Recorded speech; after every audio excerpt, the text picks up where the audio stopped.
In this section, we will discuss about the next gland, that is pituitary gland.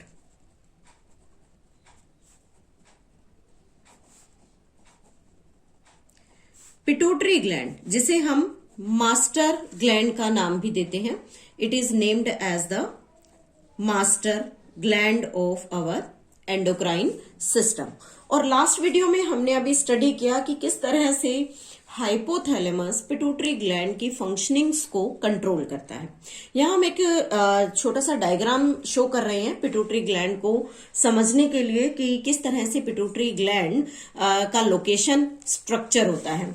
तो सबसे पहले यहां पर हमने दो लोब्स बनाई है। एक लोब यहाँ ये बड़ी वाली लोब है और एक इसके बैक साइड पर है।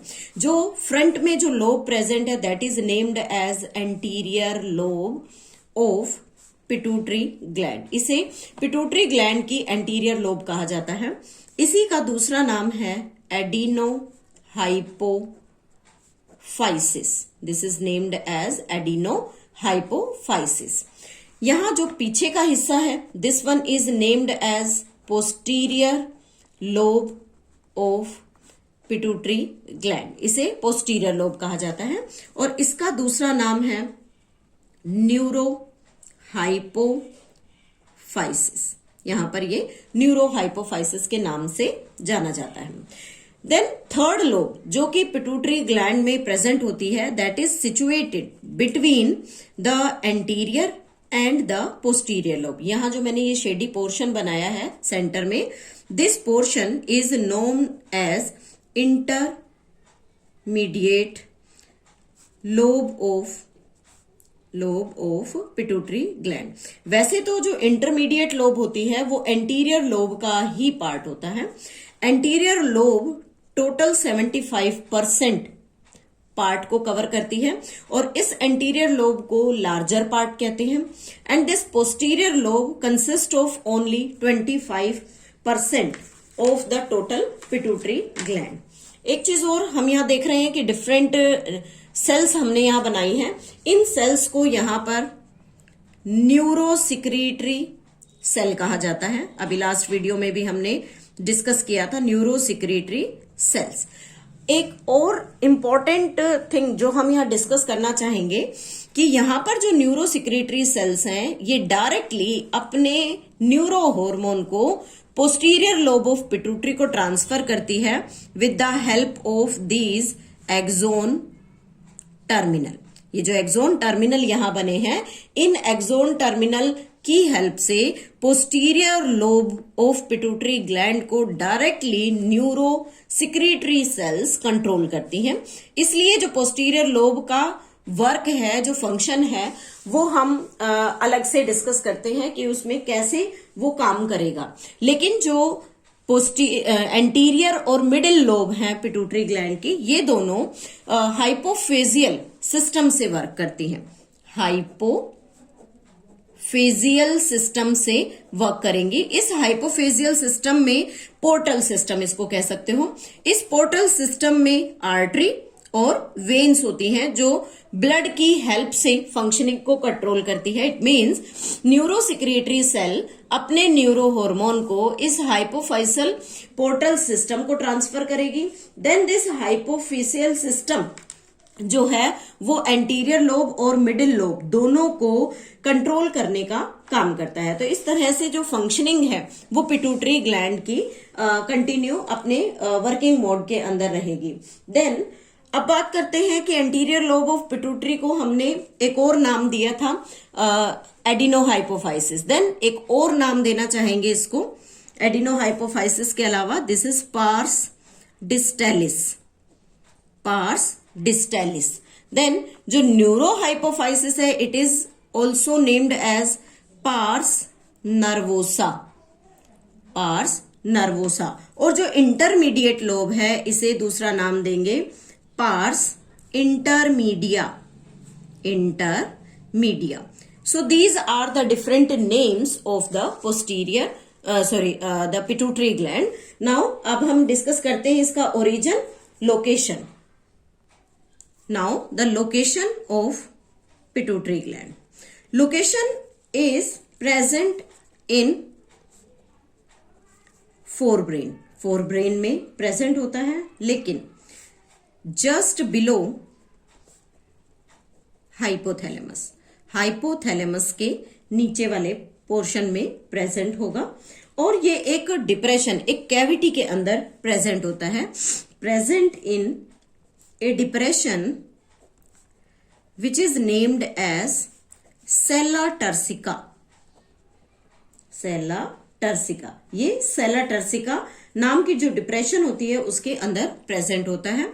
This pituitary gland is known as smallest endocrine gland, इसे स्मॉलेस्ट एंडोक्राइन ग्लैंड भी कहा जाता है। Then the gland attached to brain by a stalk which is named as infundibulum। ये इनफंडिबुलम स्टॉक लाइक स्ट्रक्चर से brain से attach होता है। ये स्मॉलेस्ट पार्ट है ब्रेन एंडोक्राइन सिस्टम का। और सेला टर्सिका एक डिप्रेशन जिसमें जो पिट्यूटरी ग्लैंड है वो सिचुएटेड होता है। नाम हमने अभी डायग्राम में डिस्कस किए थे कि there are the 3 lobes, anterior lobe, posterior lobe and intermediate lobe.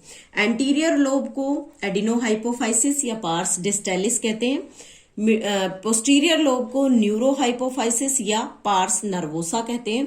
और इंटरमीडिएट लोब को पार्स इंटरमीडिया कहा जाता है। 75% पार्ट एडिनोहाइपोफाइसिस, 25% पार्ट हमारा जो हाइपोफाइसिस न्यूरोहाइपोफाइसिस होता है वो कंस्टिट्यूट करता है। अब बात करते हैं हॉर्मोन्स ऑफ पिट्यूटरी ग्लैंड के बारे में।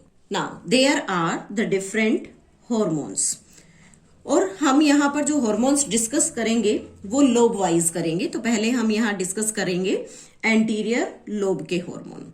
एंटीरियर लोब के जितने भी हॉर्मोन्स होते हैं उन सभी हॉर्मोन को यहाँ पर ट्रोपिक हार्मोन कहा जाता है। They are the tropic hormones. जैसे अब ट्रोपिक हॉर्मोन्स को अगर स्टेप बाय स्टेप डिस्कस करें तो फर्स्ट हार्मोन आता है हमारा growth hormone.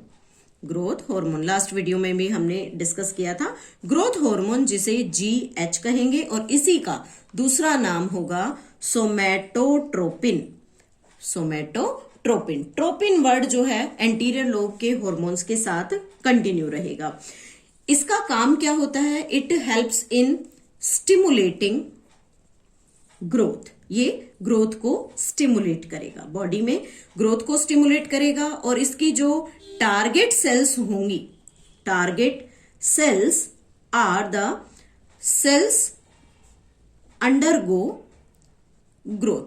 It means body की वो सभी सेल्स जो जिनमें ग्रोथ होनी है उन सभी टारगेट सेल्स पर ये वर्क करता है। Second hormone is TSH which is named as thyroid stimulating hormone।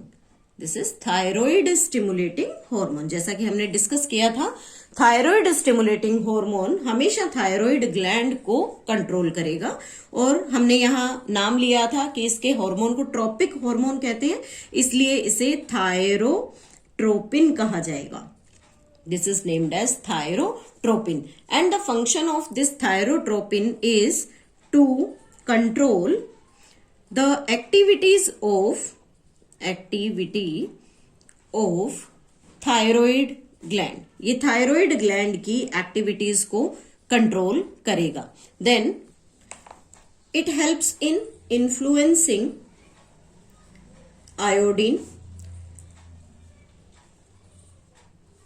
Iodine को अपटेक करने में हेल्प करेगा, आयोडीन अपटेक।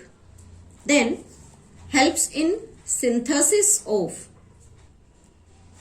Thyroxine hormone. जो थायरोक्सिन हार्मोन रिलीज होगा उसे बनाने में ये हेल्प करेगा। तो इस तरह से जो पिट्यूटरी ग्लैंड है उसकी फंक्शनिंग थायराइड ग्लैंड को कंट्रोल करती है। नेक्स्ट ग्लैंड आता है यहाँ पर एड्रीनोकोर्टिको the next hormone is adrenocorticotropic hormone।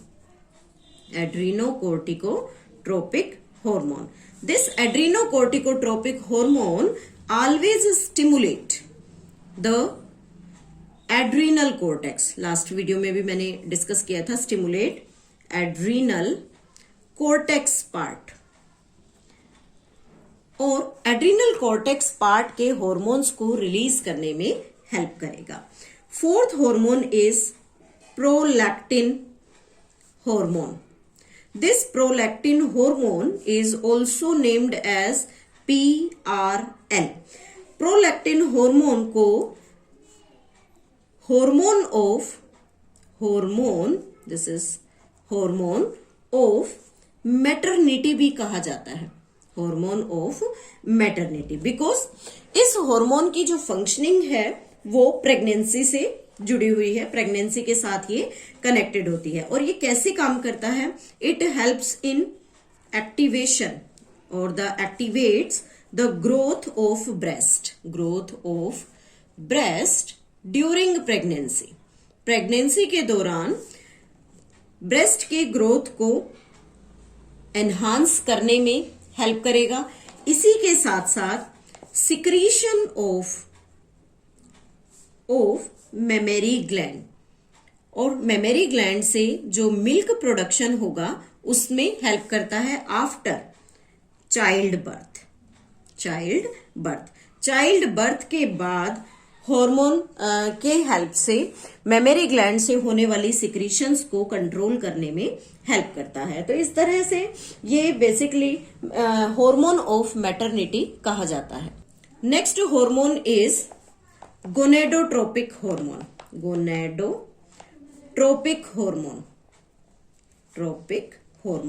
This gonadotropic hormone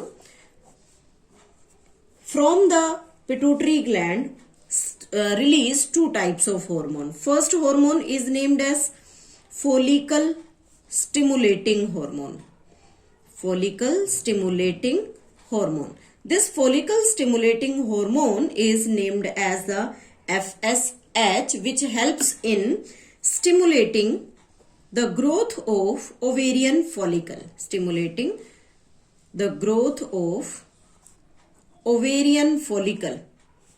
ovarian follicle means जो ओवा का प्रोडक्शन करेंगे उसमें हेल्प करता है. और ओवेरियन फॉलिकल के साथ साथ सिक्रीशन ऑफ एस्ट्रोजन की सिक्रीशन को कंट्रोल करेगी. प्लस में फॉर्मेशन ऑफ स्पर्म, मेल की बॉडी में स्पर्म के फॉर्मेशन को भी कंट्रोल करते हैं. इसी का सेकेंड पार्ट है यहां पर LH. This is named as luteinizing hormone.